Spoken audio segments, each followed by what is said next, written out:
Yes,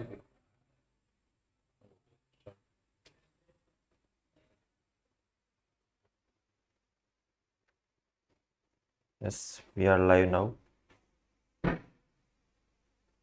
स्वागत है आप सभी का आपके अपने YouTube channel science by Amit पे। साथियों, अपन लोग अपने इस प्लेटफॉर्म पे पिछली कक्षा के अंदर कार्बन का एक नया टॉपिक स्टार्ट किया था, और वो जो कार्बन का नया टॉपिक था उसके अंदर हमने कार्बन का जो परिचय था, यानी कि उसका जो परमाणु क्रमांक था, उसकी द्रव्यमान संख्या थी, वो सारी चीजें हमने कवर की थी। तो साथियों, आप सभी साथी लोग जुड़ जाएं ताकि अपन लोग अपना आज का सेशन स्टार्ट करें।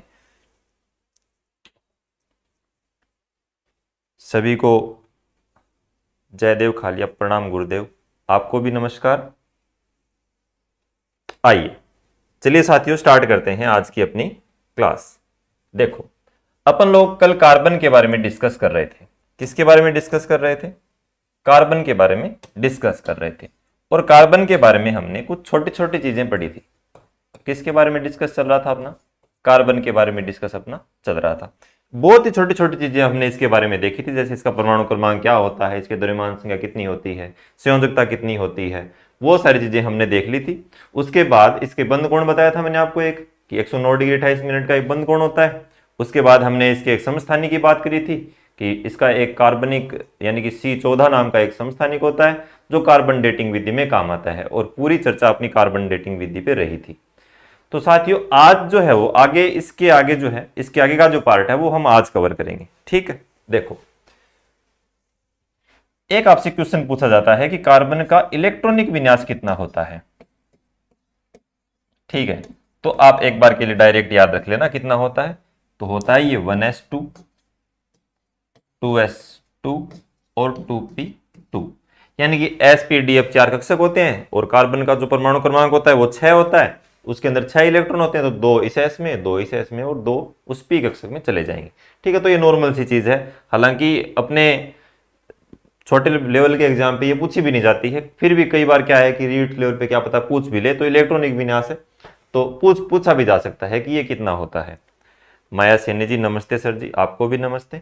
देखो, फिर एक चीज आती है इसके अंदर, क्या आती है देखो, वेरी मोस्ट इंपॉर्टेंट मान सकते हो आप इसको, कि कार्बन जो होता है वो आगे जाकर के हम उसको दो रूपों में डिवाइड करते हैं। अब यहां से जो है वो कार्बन की अच्छी शुरुआत होती है अपनी। ठीक है, यानी कार्बन आगे जाकर के कितने रूपों में स्टार्ट हो जाता है? दो रूपों में स्टार्ट हो जाता है। कितने, कौन कौन से रूप में? तो एक आपको इसका रूप देखने को मिलेगा स्वतंत्र रूप। कौन सा रूप देखने को मिलेगा? मतलब ये इंडिपेंडेंट होता है उसके अंदर। और एक होता है ये परतंत्र रूप बोल सकते हो, या आप यौगिक रूप बोल सकते हो। ठीक है, यानी कि दूसरों पे डिपेंड हो जाता है। यहाँ पे पहले तो ये स्वतंत्र होता है, और यहां पर आकर के ये दूसरों के साथ संबंध बना लेता है, यानी कि यौगिक रूप बना लेता है। ठीक है, अब यदि मान लो कि अकेला कार्बन है और वो अकेला प्रकृति के अंदर घूम रहा है, तो वो कैसा होगा? वो आपका हो जाएगा स्वतंत्र। वो कैसा हो जाएगा? वो हो जाएगा आपका स्वतंत्र। और यदि उस कार्बन के साथ किसी ने संयोग कर लिया है, यदि उस कार्बन के साथ किसी ने संयोग कर लिया है, तो वो क्या हो जाएगा प्यारे साथियों? वो हो जाएगा आपका यौगिक रूप। अब आपके सामने समस्या ये आती है कि ये जो स्वतंत्र रूप है ये क्या बीमारी है? तो स्वतंत्र रूप यानी कि एक ऐसा तत्व होगा जिसके अंदर कार्बन के अलावा कुछ भी मौजूद नहीं होगा। यानी आपके पास, आपको मैं एक पदार्थ ऐसा दे देता हूं कि आप इसके अंदर चेक करके मेरे को ये बताएंगे कि इसके अंदर क्या क्या है, तो आप मेरे को बताएंगे कि सर आपने ये जो पदार्थ दिया है इसके अंदर कार्बन के अलावा कुछ भी नहीं है। ठीक है, अब जैसे आप क्या करते हो, आप पानी का एक मग लेते हो, तो आप देखते हो कि इस मग में क्या है, तो इस मग में तो पानी ही पानी है, यानी कि एक अकेले पदार्थ का होना। वैसा ही यहां है, तो स्वतंत्र रूप से कार्बन पाया जाएगा। इसका मतलब यह है कहीं ना कहीं कि एक ऐसा तत्व है जो पूरे पदार्थ को कवर कर रहा है। यानी कि इसके अगर मैं आपको एग्जांपल बताऊं, तो आप, हीरा होता है इसका एक एग्जांपल, जैसे ग्रेफाइट होता है। ठीक है, जैसे फुलरीन होता है इसका एक एग्जांपल, जैसे इसके बहुत सारे एग्जांपल हैं। आप कोयला ले सकते हो इसी के अंदर, आप काजल ले सकते हो। ठीक है, आप कोक ले सकते हो, आप चारकोल ले सकते हैं। एक लंबी कहानी है इनकी। आप कोलतार ले सकते हैं, आप बिट्टूमेन ले सकते हैं। यानी कि इतने सारे पदार्थ हैं, बहुत सारे पदार्थ हैं कार्बन के अंदर, जिसके अंदर कार्बन के अलावा कुछ भी नहीं पाया जाता। यानी ये जितने आपको पदार्थ दिखाई दे रहे हैं यहाँ पे, इनमें सिर्फ और सिर्फ क्या होगा, आपका कार्बन होगा। यानी कि ये एक पूरे पदार्थ न होकर के, एक यौगिक न होकर के एक तत्व को रिप्रेजेंट करते हैं। अगर मैं आपसे पूछ लूं कि हीरे को आप किस प्रतीक चिन्ह से डिनोट करेंगे, तो आप डायरेक्ट क्या लिखेंगे, आप लिखेंगे सीधा ही सी। मैं आपसे पूछ लूं कि आप कोयले को किससे डिनोट करेंगे, तो आप डायरेक्ट लिखेंगे सी। मैं पूछ लूं कोक को आप किससे रिप्रेजेंट करेंगे, तो आप लिखेंगे सी। यानी कि कार्बन को आप जिस चिन्ह से, यानी कि जिस सिंबल से आप इसको क्या करते हैं, रिप्रेजेंट करते हैं, जिस तरीके से आप इसे लिखते हैं, वैसा का वैसा ही बिहेव आपको इन सारी चीजों के साथ करना है, जो भी चीजें यहां लिखी हुई हैं। तो एकदम ये मान के चलिए कि कार्बन का ही एक प्रतिबिंब मान सकते हो आप इनको, क्योंकि इनके अंदर भी कार्बन के अलावा कुछ भी नहीं है। वो आगे अलग चीजें हो जाएंगी कि हीरा, ग्रेफाइट, फुलरिन को हम क्रिस्टलीय फॉर्म में रख देंगे और इन सारी चीजों को हम अक्रिस्टलीय फॉर्म में रख देंगे। वो सारा एक अलग पार्ट होगा अपने लिए। वो यूं होगा कि देखो, हीरा, ग्रेफाइट, फुलरिन जो होते हैं, उनके अंदर कार्बन जो होता है वो व्यवस्थित फॉर्म में होता है। व्यवस्थित का मतलब यह है कि एक फिक्स उनकी एक स्ट्रक्चर होती है, वो एक अच्छा बंध बना लेते हैं।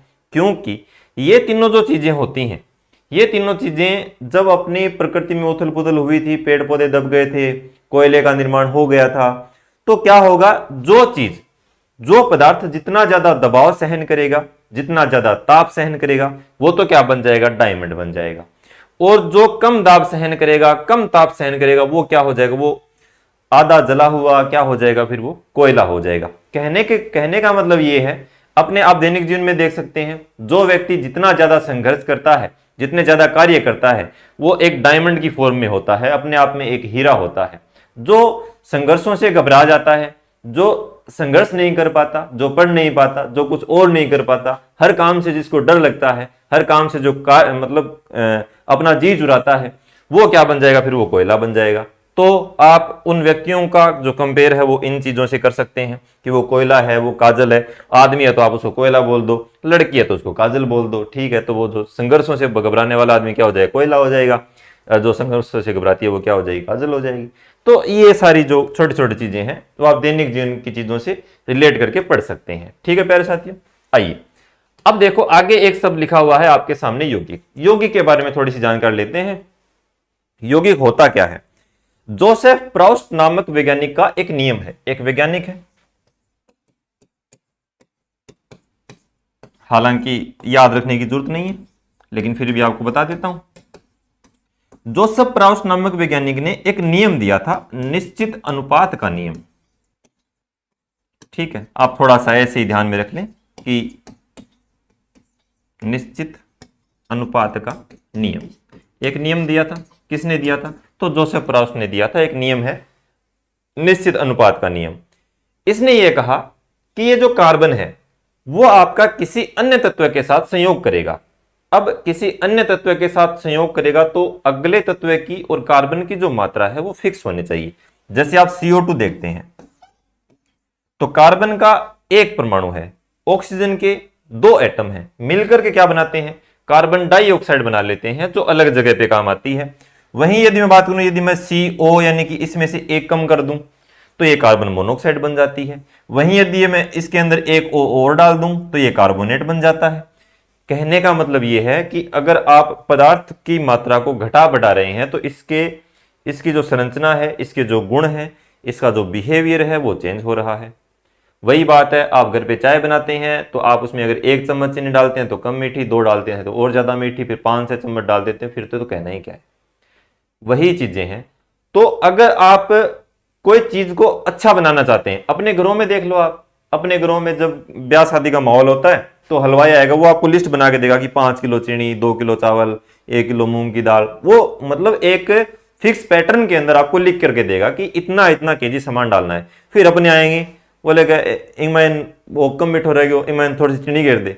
बोले कितनी चीनी और घेर दे, वो दोबो घेर दे। मैं अब एवं कहने को है इतनी घेर दे, एवं कोई मतलब उसका कोई फिक्स पैटर्न थोड़ी ना है भाई, उसका कोई लेना देना थोड़ी ना है कि भी कितना डालना है। तो कहने का मतलब ये कि वो जो चीज बनेगी वो क्या बन जाएगा, फिर वो मिश्रण बन जाएगा।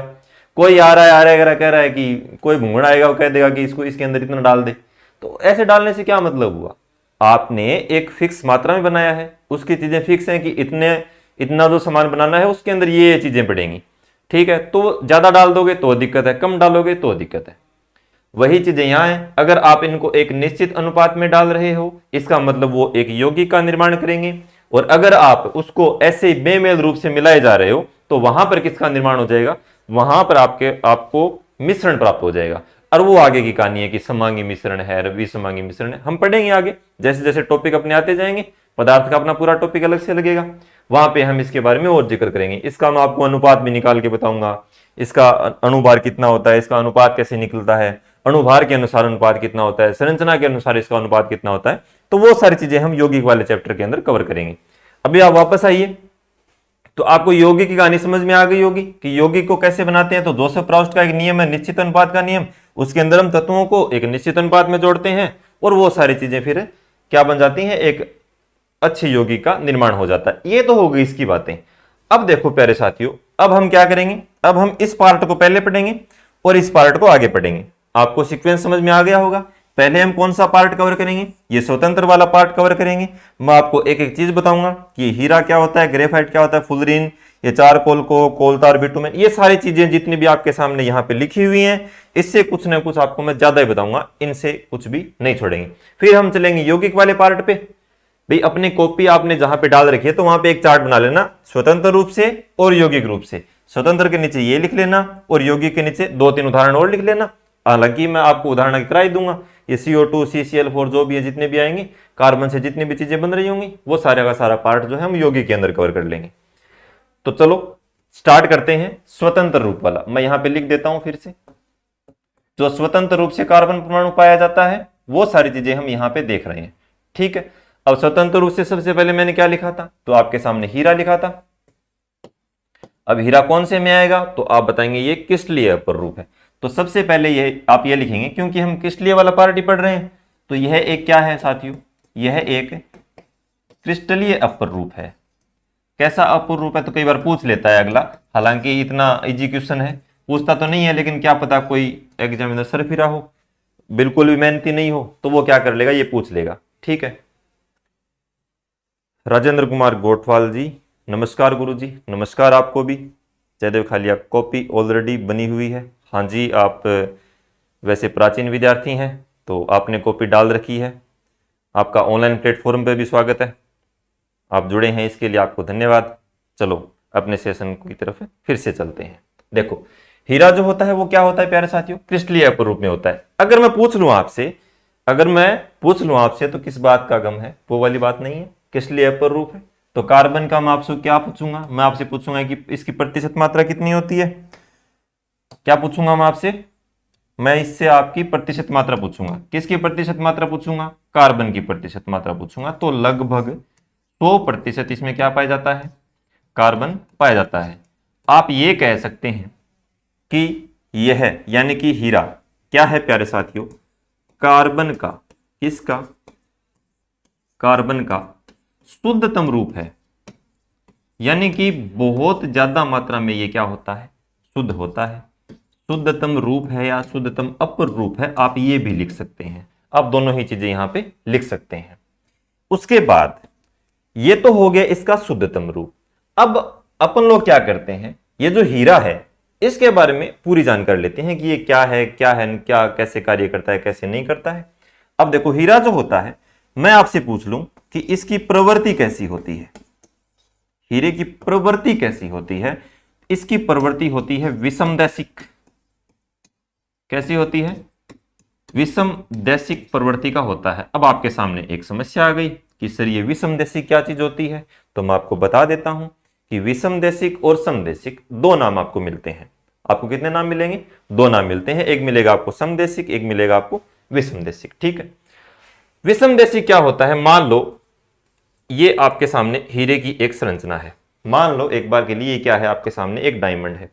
डायमंड है, इस डायमंड को आपने क्या किया, इस डायमंड के अंदर आपने एक रेखा खींच दी इस प्रकार से। तो मैंने इसको दो पार्ट में डिवाइड कर लिया कि भाई एक इसका इधर वाला पार्ट है, इधर वाला पार्ट है। आप क्या करते हैं, इस लाइन से इधर और इस लाइन से इस साइड में, यानी कि अगर आप दोनों साइड में, अगर आप क्या करते हैं, इस वाली साइड में भी और इस वाले साइड में भी। जब आप इस वाली साइड से इस वाली साइड में आते हैं या फिर आप यहां से इधर जाते हैं, इधर से इधर आते हैं, तो आपको दोनों संरचनाओं के जो गुण हैं वो अलग अलग देखने को मिलते हैं। यानी आपको वैसी संरचना जो इधर है उससे ठीक विपरीत जो संरचना होती है वो थोड़ी अलग सी दिखाई देती है, ठीक है, वो एक जैसी दिखाई नहीं देती है। इसके कारण हीरे को बोलते हैं कि ये क्या होता है, इसकी प्रवृत्ति कैसी होती है, विषमदेशिक होती है। तो आपके समझ में आ गया होगा कि समदेशिक और विषमदेशिक क्या चीज होती है। अगर ये दोनों इसकी संरचना का अध्ययन कर रहे होते, अगर ये दोनों बराबर आ रही होती, यानी इस वाली संरचना और इस साइड वाली संरचना यदि बराबर आ रही होती, तब क्या हो जाता, तब ये हो जाता कि ये समदेशिक प्रवृत्ति का हो रहा होता। लेकिन ये क्या है प्यारे साथियों, विषमदेशिक है, क्योंकि इसकी संरचना जो है वो क्या नहीं है, क्या नहीं है वो, तो उसकी जो संरचना है वो इक्वल नहीं है। यानी कहने का मतलब ये कि इस ये वाला पार्ट और ये वाला पार्ट दोनों आपको अलग अलग दिखाई देंगे। कोरी आंखों से तो दिखाई नहीं देंगे, लेकिन जब आप इसकी संरचना का अध्ययन करेंगे तब आपको थोड़ा सा अंतर इसमें देखने को मिलेगा। ठीक है, हाँ चलो आगे चलते हैं। देखो फिर इसके बारे में एक चीज और आती है, क्या आती है, फिर पूछी जाती है इसकी चालकता। मोस्ट इंपॉर्टेंट है। यूं मान सकते हैं कि अपने ग्रोह में कहते हैं ना कि ये टब्बर तो फिट्टो है, तो बीआई और चालकता को जो क्वेश्चन है वो बहुत ज्यादा मात्रा में फिट्टो क्वेश्चन है। ठीक है, अब देखो चालकता, हीरा जो होता है वो क्या होता है साथियों, कुचालक होता है। अब वो कुचालक किसका होता है, तो वो विद्युत का क्या होता है प्यारे साथियों, कुचालक होता है। विद्युत का क्या होता है, ये कुचालक होता है, कुचालक होता है। कई बार हम सोच लेते हैं कि यार हीरा है, ये विद्युत का कुचालक थोड़ी होगा, भाई इतना अच्छा इंसान है, तो इतना अच्छा इंसान उसका क्यों चालक नहीं हो सकता। बाहर से तो पता नहीं कैसा दिखता है, लेकिन अंदर से ये क्या है, अंदर से इसमें खोट है। तो ये क्या है प्यारे साथियों, अंदर से ये कुचालक है। अब कुचालक क्यों है, सुनो, कुचालक का कारण क्या है, किसी पदार्थ में विद्युत धारा, यहां पे हम पदार्थ का अध्ययन कर रहे हैं। देखो थोड़ी सी बात बीच में धारा की कर लेते हैं ताकि आपको कुचालक वाला अच्छे से समझ में आ जाए। क्या होगा प्यारे साथियों, ये जो धारा है ये किसी यदि पदार्थ में बहती है, और एक ये धारा बह सकती है किसमें, परिपथ में। भैया तो पदार्थ में बहेगी या परिपथ में बहेगी, पदार्थ में बहने के लिए उसको चाहिए होंगे मुक्त इलेक्ट्रॉन। किसकी आवश्यकता पड़ेगी, तो आप बोलेंगे मुक्त इलेक्ट्रॉन की आवश्यकता पड़ेगी। अब आपके सामने एक बीमारी और आ गई कि सर ये मुक्त इलेक्ट्रॉन क्या चीज होती है, टेंशन लेने का नहीं है, अभी इसके बारे में पढ़ेंगे। ये जो परिपथ होता है इसके अंदर यदि धारा प्रवाहित होती है तो वो होती है विभवांतर के कारण। तो अभी तो ये वाला पार्ट तो है, उसे तो आप स्किप कर दो, क्योंकि हम विद्युत धारा का जब चैप्टर आएगा तब इसके बारे में पूरा पढ़ेंगे। अभी अपने को आवश्यकता है इस चीज की कि ये जो पदार्थ है इसके अंदर क्या पाए जाते हैं, मुक्त इलेक्ट्रॉन पाए जाते हैं। अब सुनना, पदार्थ के अंदर मुक्त इलेक्ट्रॉन कैसे पाए जाते हैं। मैं मान लेता हूं कि ये है नाभिक, इसके चारों ओर वृत्ताकार कक्षाओं में क्या लगाते हैं, इलेक्ट्रॉन चक्कर लगाते हैं। आप सबको पता है, आप होनहार छात्र हैं तो इतनी चीजें आपने पढ़ रखी होंगी। वृत्ताकार कक्षाओं में क्या लगाते हैं प्यारे साथियों, चक्कर लगाते हैं। ठीक है, नहीं भी बताया तो परमाणु संरचना आगे अपने चैप्टर आएगा, वहां पे कवर कर लेंगे। देखो फिर भी एक बार के लिए आइडिया ले लो कि क्या क्या होता है। जयदेव खालिया जी बता रहे हैं फ्री इलेक्ट्रॉन नहीं है। हाँ आप बिल्कुल सही बता रहे हैं, हीरे के अंदर फ्री इलेक्ट्रॉन नहीं पाए जाते, लेकिन फ्री इलेक्ट्रॉन का जो सिस्टम है वो हम एक बार के लिए समझ लेते हैं। देखो नाभिक के अंदर पाए जाते हैं, कल जिक्र किया था, तो प्रोटॉन होते हैं और क्या होते हैं, न्यूट्रॉन होते हैं। तो प्रोटॉन धनावेशित कण है, न्यूट्रॉन उदासीन है और इलेक्ट्रॉन ऋणावेशित कण है। क्या होता है, ये इसकी पहली कक्षा है। इसी के साथ साथ इसके चारों ओर क्या होती है, इसकी एक दूसरी कक्षा भी होती है, फिर इसकी एक तीसरी कक्षा भी आपको देखने को मिल जाएगी। यानी कहने का मतलब यह है कि बहुत सारी कक्षाएं होती हैं, बहुत सारी कक्षाएं होती हैं। ये जरूरी नहीं है कि एक या दो, कितनी भी कक्षाएं हो सकती हैं, डिपेंड करेगा कि उस पदार्थ के अंदर इलेक्ट्रॉन कितने हैं। अब आप गिनने मत लग जाना कि आपने कितने भर दिए कितने खाली छोड़ दिए, एक बार के लिए आप समझो कि मुक्त इलेक्ट्रॉन क्या चीज है। मैं आपसे एक सवाल पूछता हूं, आप उसका जवाब देने का प्रयास करें कि इस कक्षा में इलेक्ट्रॉन भरे हुए हैं, इस कक्षा में भी इलेक्ट्रॉन भरे हुए हैं, ठीक है, और लास्ट वाली कक्षा के अंदर भी मान लो कि आपके पास बचे खुचे एक दो बच गए, तो वो आपके लास्ट में पड़े हैं, यहां पे वो आपके साइड में रख रखे हैं हम लोगों ने। ठीक है, अब देखो क्या होगा, ये नाभिक है और ये क्या है, इलेक्ट्रॉन है, बिल्कुल पास में जो इलेक्ट्रॉन है वो है। अब देखो इस इलेक्ट्रॉन के बीच में और इस नाभिक के बीच में, ये प्लस चार्ज का है, ये माइनस चार्ज का है, दोनों के बीच में क्या होगा, आकर्षण होगा या नहीं होगा। तो आप कहेंगे कि जिस प्रकार चुंबक जो होती है वो लोहा जितना नजदीक होता है तो उसको आकर्षित करेगा, ये लोहा लोहा है वो बहुत दूर है तो इसको थोड़ा सा कम आकर्षित करेगा। और एक यहां पे पड़ा है तो सर्वाधिक आकर्षण कहां रहेगा, तो सर्वाधिक आकर्षण रहेगा यहां पे।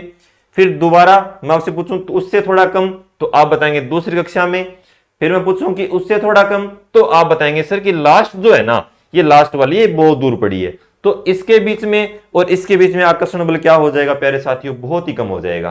कहने का मतलब ये है कि ये वो लाडले बेटे हैं माँ के जो इसके बिल्कुल पास पास में रहते हैं, ये थोड़े दूर रहते हैं और ये बहुत ज्यादा दूर रहते हैं। ठीक है, और आपको मैं बता दूं कि ये जो प्राणी है ना, ये जो बाहर वाले प्राणी है वो एल्कोहलिक हैं, आप ये मान सकते हो। क्या है ये एल्कोहलिक प्राणी है। ठीक है, ये अल्कोहल पीने वाले हैं। कैसे पीने वाले हैं अभी समझ में आ जाएगा आपके। देखो तो ये क्या करता है, ये इनको आकर्षित करता है भी आराम से, ये इसको आराम से बोलता है कि यार आप आराम से रहो, मेरे पास कोई दिक्कत नहीं है, आपको कुछ चाहिए तो बता देना। तो ये इनसे इनका लेन देन चलता रहता है आपस में।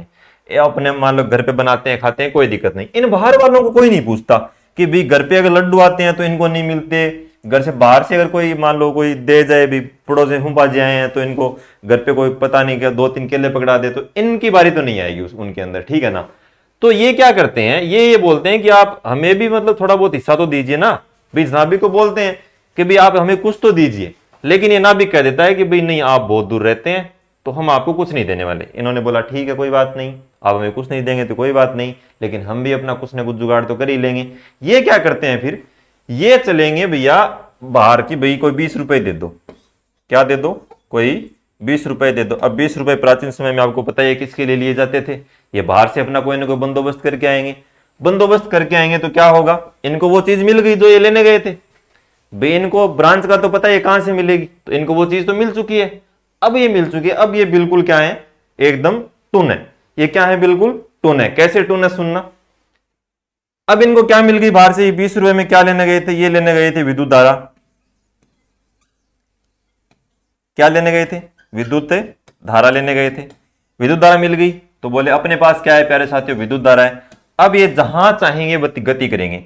अब ये सीधा अब अपनी कक्षा में नहीं घूमेंगे क्योंकि इनको क्या मिल गई, धारा मिल गई। अब ये यहां से बोला भाई तेरा सीधी गाड़ी चलाएगा, तो कभी इधर बोले नहीं इधर नहीं जाना, अब इधर मोड़ दे, तो अब ये इधर मोड़ देगा।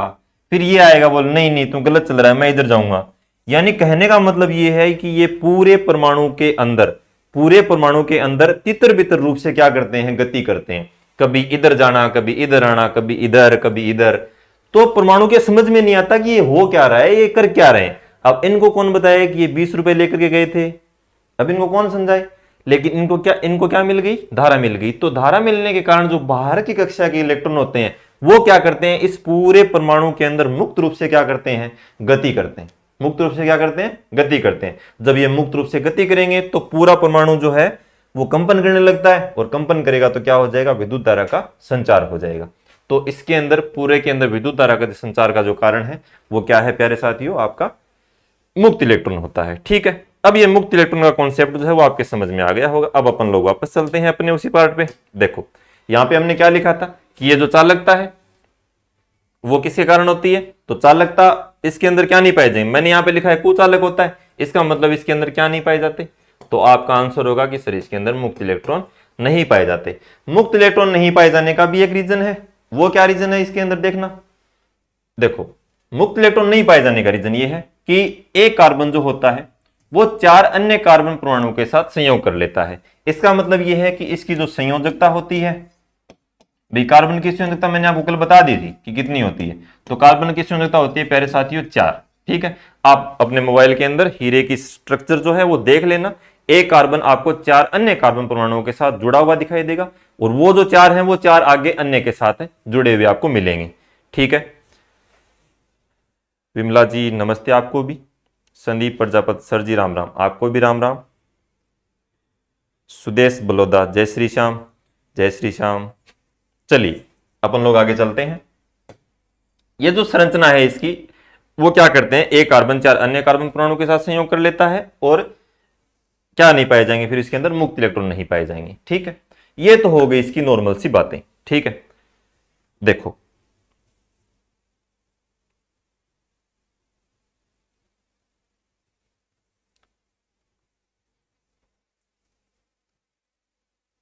देखो, तो अगर आपसे इसकी संरचना पूछ ली जाए, इसकी संरचना किस प्रकार की होती है, वो किस प्रकार की होती है आप बता ही देंगे। तो ये विषम कोणीय होती है, सॉरी, कैसी संरचना होती है इसकी, समचतुष्फलकीय इसकी संरचना रहती है। ठीक है, क्या होता है प्यारे साथियों, ये जो संरचना बनती है ये 3D में बनती है। 3D का मतलब आप हिंदी में पढ़ते हैं त्रिविमीय। क्या पढ़ते हैं आप, त्रिविमीय के रूप में आप इसे पढ़ते हैं। तो 3D के अंदर इसकी क्या पाई जाती है, संरचना आपको मिलेगी, 3D के अंदर मिलती है। ठीक है ना। अब देखना, ये जो 3D संरचना है वो किससे बनी है, वो कार्बन से मिलकर के बनी है। इसका मतलब एक कार्बन 4 अन्य कार्बन परमाणु के साथ संयोग कर रहा है। इसका मतलब इसकी संरचना कैसी है, चतुष्फलकीय है। क्या होता है, ये जो हीरे की जो संरचना है उसके अंदर त्रिविमीय, क्या त्रिविमीय, बीच में जो बॉन्ड बनेंगे वो कौन से बॉन्ड बनेंगे। तो अगर बंध पूछ ले कि हीरे में कौन से बंध बनते हैं, तो आप बताएंगे कि प्रबल सहसंयोजक। कौन से बंध बनते हैं प्यारे साथियों, प्रबल सहसंयोजक बंध बनते हैं, सहसंयोजक। ठीक है, बंध डायरेक्ट आपसे पूछ ले जाए कि कौन से बंध बनते हैं, तो आपके बनते हैं प्रबल सहसंयोजक बंध बनते हैं। इनका एक त्रिविमीय जाल होता है और संरचना बन जाती है समचतुष्फलकीय। इसी के कारण हीरा जो होता है वो अत्यधिक क्या रहता है, अत्यधिक, अब बताओ मुलायम होता है कठोर होता है, तो आप बताएंगे कि क्या होता है, कठोर रहता है। ठीक है, तो ये हो गई हीरे की बेसिक बातें। हीरे के बारे में हमने उसके मुक्त इलेक्ट्रॉन देख लिए, मुक्त इलेक्ट्रॉन के अंदर हमने उसको जो धारा का चैप्टर था वो पढ़ लिया था। ठीक है, धारा की जो बातें थी वो हमने कर ली थी। अच्छा, अब देखना आप उसके अंदर एक चीज और देख लो, वो जो हमने ऐसे हीरा लिखा, वो परमाणु की जो संरचना लिखी थी, वो वहां पे इलेक्ट्रॉन जो लिखे थे, वो क्या होता है उसके अंदर एक चीज और देख लो आप, कि ये जो इलेक्ट्रॉन है ये जब इधर उधर भटक रहे होंगे, यानी कभी इधर कभी इधर इधर ऐसे आ रहे होंगे, तो बीच में वो जो वर्ताकार कक्षाओं वाले इलेक्ट्रॉन थे, क्या वो आएंगे नहीं क्या इनके बीच में, भाई इनके रास्ते में बाधा नहीं डालेंगे क्या। अब वो जो बाधा डाल रहे हैं ना, वो जो इलेक्ट्रॉन, जो वर्ताकार कक्षाओं वाले जो इलेक्ट्रॉन है, इनको रोक रहे हैं कि भैया रुक जाओ, आप धीरे गति करो, आप अपने हिसाब से चलो, वो इनके भाई तो हैं। तो जब वो गति कर रहे होंगे तो ये बीच में आ रहे हैं, तो कभी ये बीच में आ जाएगा, कभी ये बीच में आ जाएगा। तो ये जो बीच में आने का चक्कर है ना, इसी को बोलते हैं प्रतिरोध, बैरियर्स।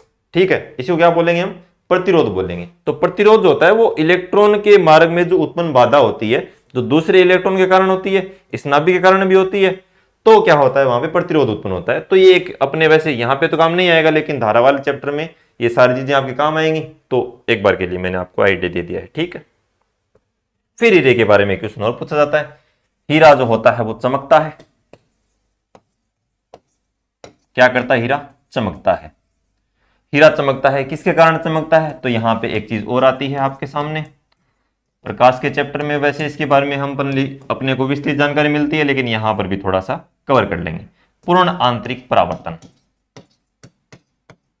ठीक है, देखो, पूर्ण आंतरिक परावर्तन के कारण हीरा क्या करता है, चमकता है। अब ये पूर्ण आंतरिक परावर्तन क्या चीज होती है, मान लो इस प्रकार हीरे की संरचना है, एक प्रकाश किरण इधर से आती है, ठीक है, इधर से आती है, इसके अंदर घुस जाती है। अब अंदर कौन सा माध्यम है, अंदर सघन माध्यम है।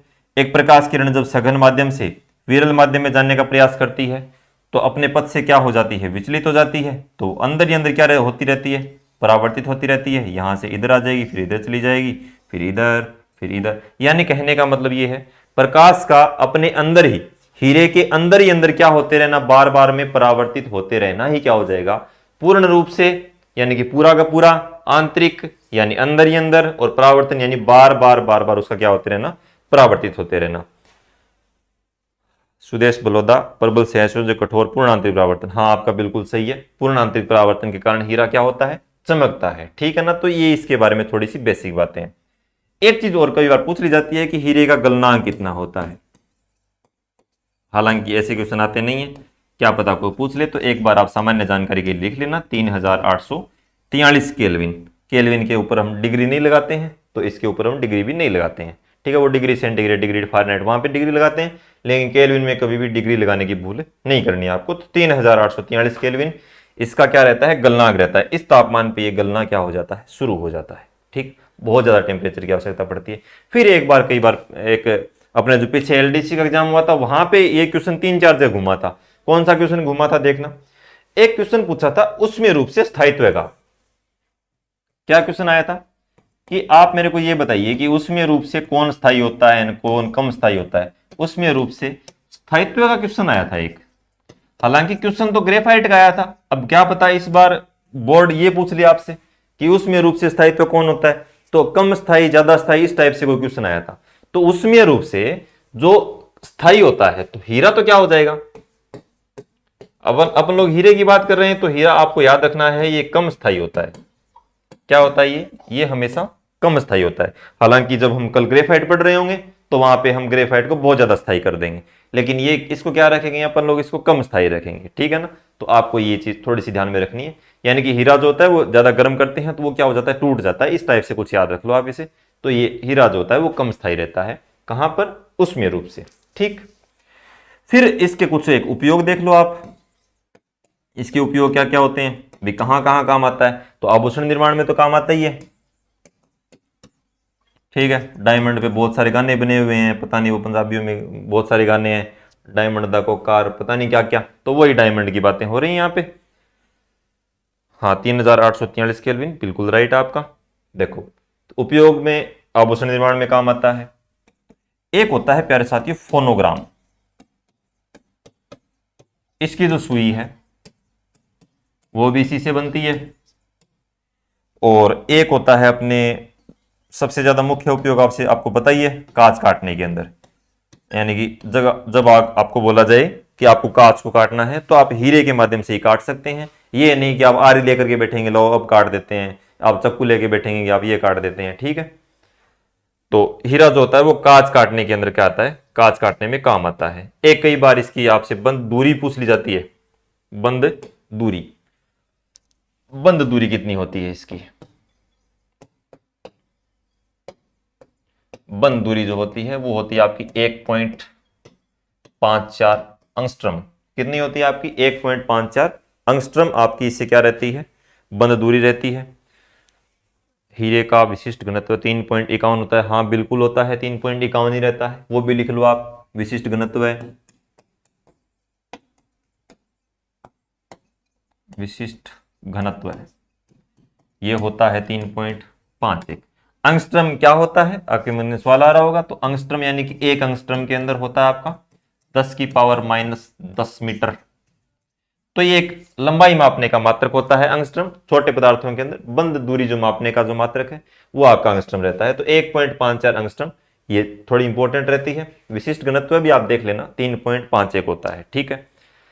हाँ बिल्कुल 1.54 अंगस्ट्रम इसकी क्या रहती है, बंद दूरी रहती है। तो ये आपका क्या था प्यारे साथियों, हीरा था। अगर आपको मैं थोड़ा सा फोनोग्राम के बारे में बताऊं तो जब आप प्राचीन समय के अंदर अपन लोग रीट में पढ़ते हैं ना, एक ग्रामोफोन पढ़ते हैं।